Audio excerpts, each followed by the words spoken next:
Napoleão Bonaparte foi um militar francês que viu sua carreira ascender meteoricamente durante o período da Revolução Francesa. Mediante sua família, ele não se esqueceu de nenhum deles. Pelo contrário, determinou a cada um de seus inúmeros irmãos poderes por toda a Europa, com o objetivo de formar uma monarquia continental unitária. Seus feitos militares em guerras e campanhas são estudados até hoje em escolas militares por todo o mundo. Seu legado cultural e político perpendurou a ele um dos títulos de homem mais celebres e controversos de toda a história da humanidade.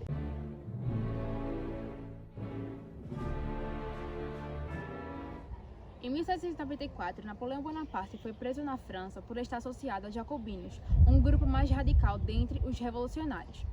A França, na época, estava à frente de várias batalhas contra os austríacos e expedições ao norte da África. Portanto, Napoleão foi solto para ajudar o seu país nessas batalhas. Com isso, ele foi ganhando poder e respeito dentro do exército francês. Em 1799, com um golpe militar, Napoleão Bonaparte acabou tomando o poder da França e se instituído o consulado, e ele se tornou o primeiro cônsul. Em 1802, ele foi proclamado cônsul vitalício, e 2 anos depois ele foi proclamado imperador. Nos 15 anos em que ele esteve no poder, ele construiu um dos maiores mitos da história. Admirador de grandes generais como Júlio César e Aníbal, foi em Alexandre o Grande que despertou o desejo de transformar a França numa potência mundial. Governando de forma ditatorial, ele arrastou grande parte da Europa para a guerra. E em 1810 ele já dominava grande parte da Europa, só faltava a Inglaterra. Com suas conquistas, ele conseguiu extinguir vários governos abolicionistas e os ideais da Revolução Francesa se disseminaram. Napoleão, no plano interno, conseguiu restabelecer a estabilidade política e criou uma infraestrutura que conseguiu impulsionar os negócios burgueses da França. Napoleão domina a Europa militarmente, politicamente e economicamente, fazendo com ela um grande império. Para isso acontecer, ele criou um dos maiores exércitos que a Europa já teve. O grande exército, que no começo havia apenas tropas francesas. E com a conquista dos exércitos, ele acrescenta as tropas das 20 nações dos exércitos conquistados.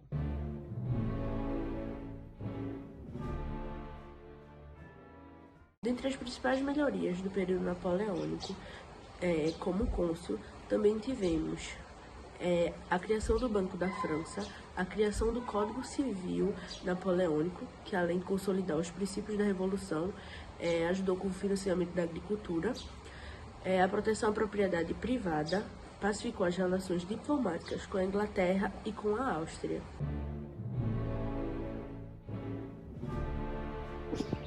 Em 1805, com a adesão da Áustria, Rússia e Suécia ao conflito ao apoio de ingleses, origina-se a Terceira Coalizão. A Espanha, então aliada da França, com a ideia de tentar deter os conflitos de Napoleão Bonaparte, que em maio de 1804 receberá o título de imperador.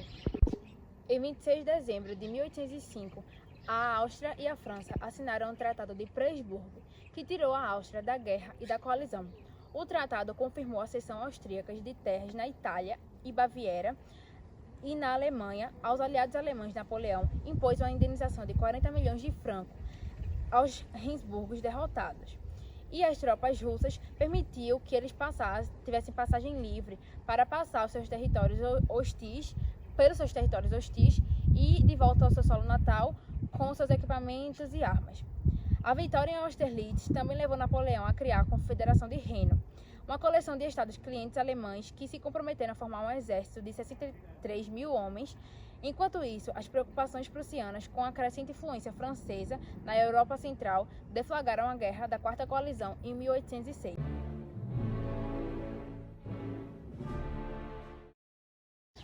As consequências das guerras napoleônicas foram basicamente políticas, econômicas e sociais em grande parte do mundo.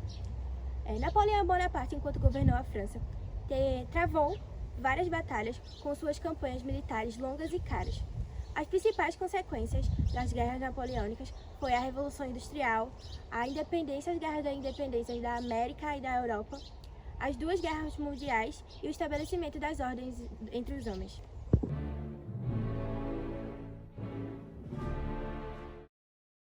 A quarta coalizão, formada por Reino Unido, Prússia, Suécia e a Rússia contra a França. A principal motivação desses conflitos foi a formação da Confederação do Reno, em meados de 1806, por Napoleão Bonaparte, composta por 16 estados alemães e incorporada pelo Império Francês.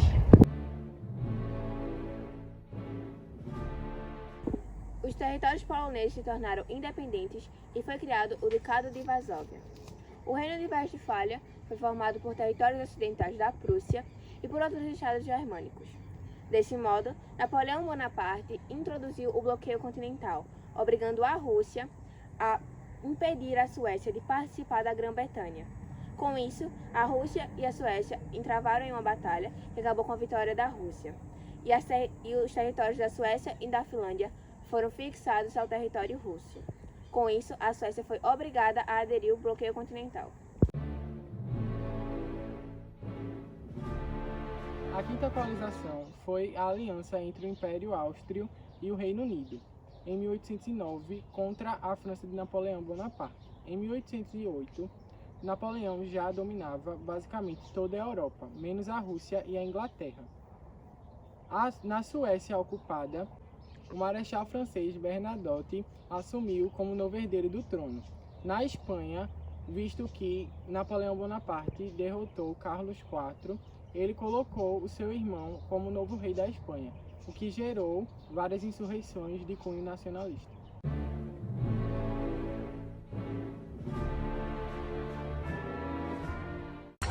A quinta coalização foi importante para mostrar mais uma vez o poder da tropa de Napoleão, que se torna dono absoluto da Europa e também se casa com Maria Luísa da Áustria, e a França se anexa às províncias ilírias. Napoleão morreu no dia 5 de maio de 1821, deixando um legado de líder e conseguindo melhorar a economia de um país inteiro, fazendo com que virasse a segunda maior potência da Europa. Napoleão também fez mudanças diretamente no Brasil, pois como Portugal era dependente da Inglaterra, ele não aderiu a esse bloqueio. E por medo da invasão napoleônica, ele fugiu para o Brasil. E graças a isso, o nosso país deixa de ser uma colônia para se tornar o Reino Unido de Portugal, Brasil e Algarves.